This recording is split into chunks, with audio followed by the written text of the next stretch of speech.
roi d'Israël ou bien non. Toute la planète venait voir Salomon à cause de la sagesse de Dieu. Donc les bienfaits, la bénédiction et l'onction. Et ça va se répartir sur des générations. Non seulement Dieu va te bénir, il bénit tes enfants, il bénit les enfants de tes enfants, il bénit les enfants des enfants de ses enfants, jusqu'à. Amen.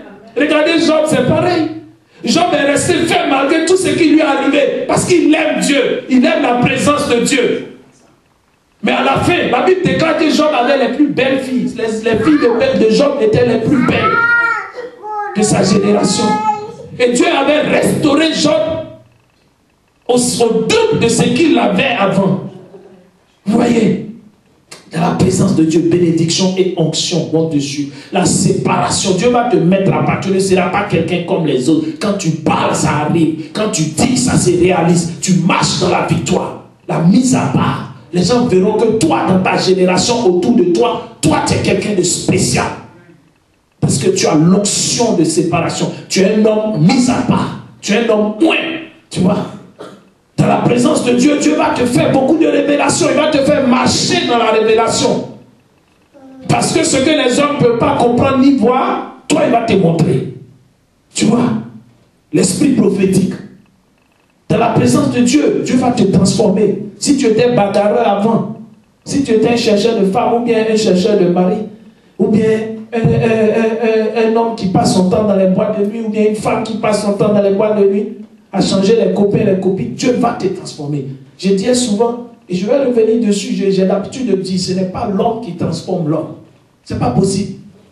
C'est Dieu qui transforme l'homme. C'est pour cela que je dis aux enfants de Dieu, si tu vois quelqu'un dans le péché, prie pour lui. Et arrête de le critiquer. Parce que c'est ce qui se passe dans le corps du Christ aujourd'hui.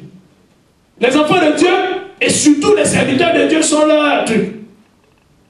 Je ne défends pas les serviteurs de Dieu qui font des bêtises, qui font des erreurs ou des choses pas bien. Je ne les défends pas. Vous voyez? Parce que moi-même, je ne veux pas en faire. Et Dieu seul sait que je n'en fais pas du tout. Et je glorifie son nom pour cela. Je glorifie son nom de me permettre de surmonter toute forme de tentation ou toute forme de choses. Parce que la tentation n'est pas seulement au niveau des femmes, ou bien il y a l'argent aussi. Il y a la tentation de l'argent. Il y a la tentation de l'orgueil et de la gloire. Quand tu pries pour quelqu'un qu'un miracle s'accomplit, que la personne t'appelle pour te dire, ah serviteur, quand tu as prié pour moi, les 5 minutes qui sont passées, mon dos a été guéri. Ou bien ceci s'est passé. Il y a des gens qui vont commencer à répandre ça partout. Il y a des prophéties que j'ai données qui sont réalisées aujourd'hui, même concernant la Côte d'Ivoire. J'ai dit que le président qui est là, c'est lui qui va venir. Parce que Dieu m'a montré. Mais je ne prends pas ça pour me glorifier. Il y a une autre révélation que Dieu m'a donnée qui est en train de se passer aujourd'hui. Le cas actuellement de la Côte d'Ivoire, c'est exactement la révélation que le Seigneur m'a donnée, que j'ai dite à l'action de grâce. Et c'est pour cela aujourd'hui les gens courent pour acheter mon DVD.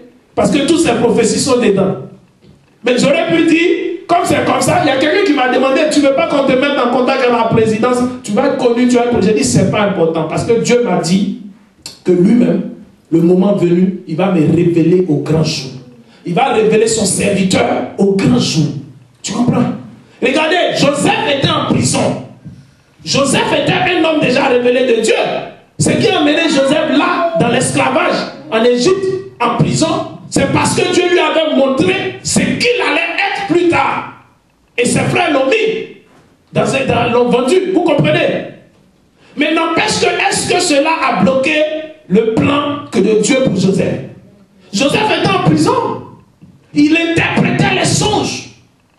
Lorsqu'un jour, Pharaon a eu un songe, et quelqu'un a dit à Pharaon, moi je connais quelqu'un qui est en prison. Quand j'étais en prison, il interprétait mes songes, et cela se passait exactement comme cela s'est passé. Pharaon a dit, sortez-lui là. Ça a amené Joseph à être premier ministre d'Égypte. Donc ce que je veux vous dire par rapport au serviteur qui est devant vous, aujourd'hui je peux donner des prophéties. Ces prophéties vont se réaliser. Les gens ne savent pas de qui viennent ces prophéties. Mais le jour de Dieu, la saison de Dieu, lorsque cette saison arrivera, ce ne sera plus des prophéties comme ça même que je vais donner. On va m'appeler pour me dire, donne, c'est qu'est-ce que Dieu dit. Tu comprends? Donc c'est pour cela que je ne suis pas pressé. Et c'est ça. Le ministère de Dieu. Et c'est ça l'enfant de Dieu. Écoute la voix de Dieu. Aime la présence de Dieu. Écoute sa voix. Quand tu aimes la présence de Dieu, tu aimes aussi écouter sa voix. Parce que les révélations qu'il te donne, ce n'est pas pour te glorifier toi-même, mais c'est pour glorifier son nom. Vous comprenez? C'est ce que je veux vous expliquer par là. C'est cela que je ne me presse pas.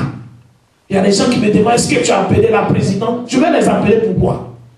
Lorsque Dieu a élevé Jérémie en Israël, est-ce que Jérémie allait devant le roi pour dire Dieu m'a dit je suis prophète des nations? Jamais. C'est par l'exercice du ministère de Jérémie que l'on a su qu'il est prophète des nations. C'est par l'exercice des oracles qui se sont passés dans la main d'Élie que l'on a su qu'il y avait un grand prophète ici. C'est par l'exercice du ministère qu'on va te découvrir. Je ne me presse pas. Gloire à Dieu. La cinquième chose, c'est que la présence de Dieu va susciter en toi la vie de piété. Tu comprends?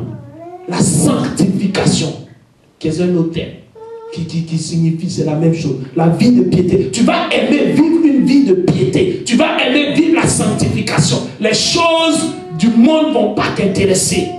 Courir à gauche, courir à droite, faire ceci, faire ça ne va pas t'intéresser. Dis sanctification. Donc ça, là, les deux sont liés. Tu es vide dans la sanctification, tu appelles la présence de Dieu, tu marches dans la présence de Dieu. Mais tu marches dans la présence de Dieu, la sanctification est là. Tu comprends? Donc c'est vraiment puissant. C'est vraiment grand.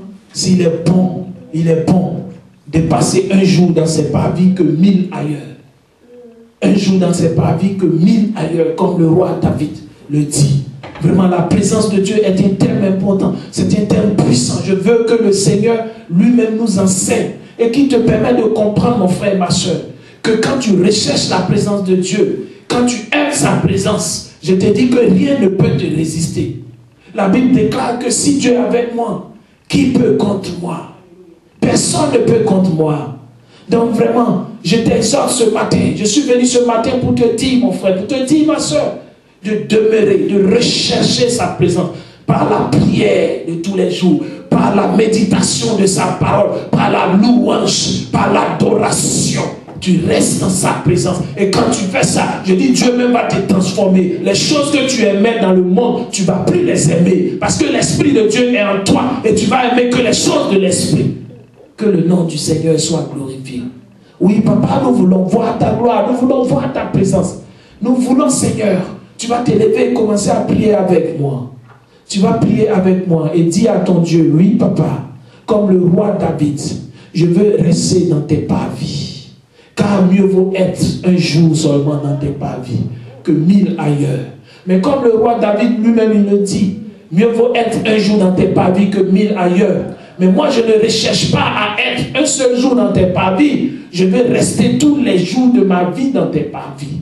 Car dans ta présence, je reçois ton caractère. Dans ta présence, je reçois tes attributs. Dans ta présence, je suis en toi et toi, tu es en moi. Dans ta présence, je vis selon ton esprit et je marche dans la puissance et non dans la chair. Dans ta présence, Seigneur, tout ce que je dis se réalise. Dans ta présence, Jésus, tout ce que je manifeste, c'est ta puissance. Dans ta présence, Seigneur, tout ce que je fais me réussit.